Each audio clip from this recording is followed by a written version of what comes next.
Contrary, no. Declare that carried. Thank you, members. We'll now go to item 11, and this is reasonably procedural. I think this is about our submission to the New Zealand Infrastructure Commission.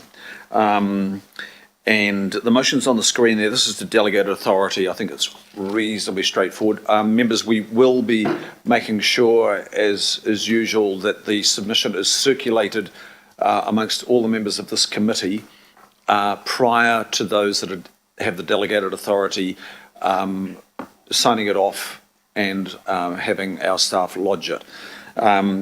So that's the intention. Do I have a mover, please?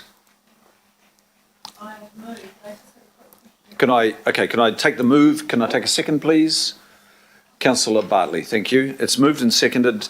Can I just go to Isabel Jennings first, please, Councillor Cooper?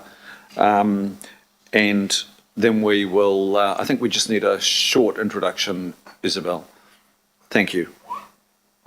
Tēnā koutou katoa, ko Isabel Takuingoa.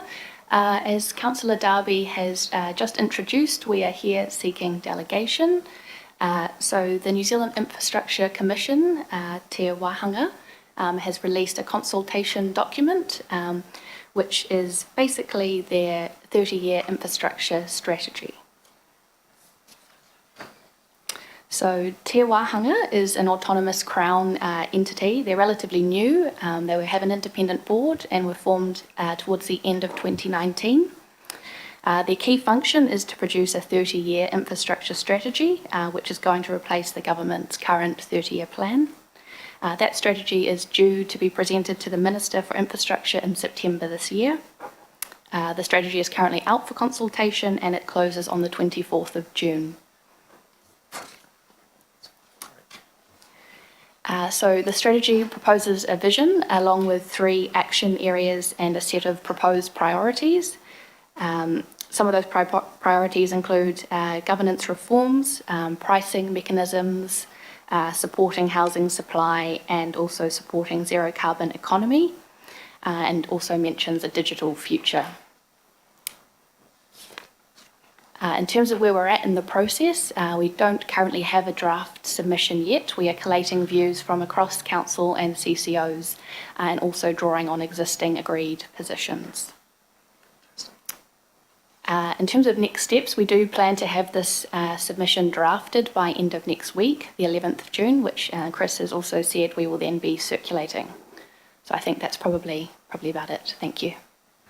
Thank you, Isabel, and thank you, Michael. Michael Boyle is our manager in the Growth and Infrastructure Strategy Unit who's been working on this and will continue to work on this, and we'll see the product of this early next week, and we'll circulate it then.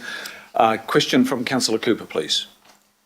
It was around the submissions, the proposals, support around reforms, and particularly I'm speaking about water because I'm just trying to find, we've got the 3 water reforms. I'm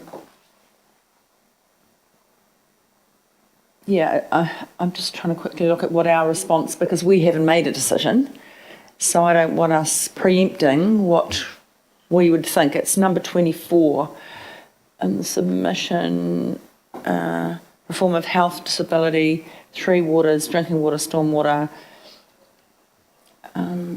Maybe somebody can answer me. I just don't want us to be preempting what our decision is by supporting something like that in the submission, but we haven't made a decision yet and we don't think we've got enough information yet. Michael.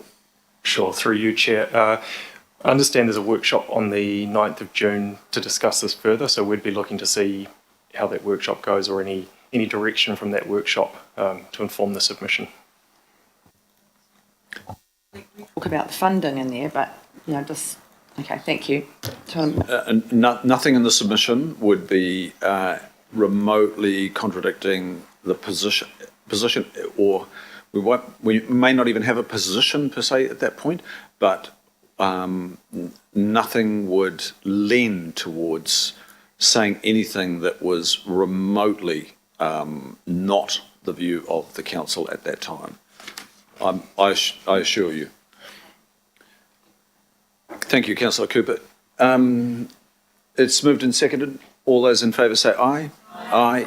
To the contrary, no. Declare that carried. Thank you, Isabel. Thank you, Michael.